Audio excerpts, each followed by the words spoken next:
মাহমুদুল্লাহ, আমি তোমাকে ফরিয়াদ করি যে আমার হায়াত থেকে মাহমুদুল্লাহ তুমি আমার ম্যাডামকে ছেড়ে দিয়ে গিয়ে 5 বছর হায়াত দিয়ে দাও। সারা জীবন শুরু করে যেতে পারি মুক্ত হতেছেন তোমার ঘরের ফদিনা মোটর যে আমার ঘরের সামনে এসে দোয়া করতে তোমরা খুশি তাও খুশি। মাহমুদ তুমি আমার মাহমুদ বলে তুমি আমার মায়ের বিশ্ব জগতের আমি তোমাকে বুঝে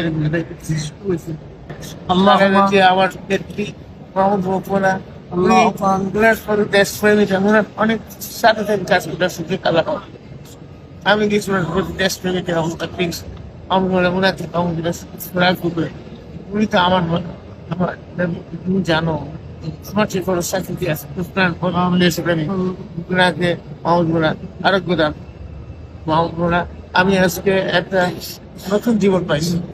এই নতুন জীবনে মাহমুদ বোনা আমি মাহমুদ বোনা জানতাম না বা করতে পারি নাই চ্যাপ শিখবো একটা অতীতটা মৃত্যুদণ্ডের পর আরো বিভিন্ন চারটা মামলা ছিলাম। মাহমুদুল্লাহ, আমি তোমাকে ফরিয়াদ করি যে আমার হায়াত থেকে মাহমুদুল্লাহ তুমি আমার ম্যাডামকে ছেড়ে দিয়ে গিয়ে 5 বছর হায়াত দিয়ে দাও। আজকে তোমার মাহমুদুল্লাহ এই হেরেপ শরীফে আমি তোমার দেশে তোমার সেই বিকাশে তোমাকে আরো 5 বছর হায়াত আমার হায়াত থেকে দিয়ে দেবো।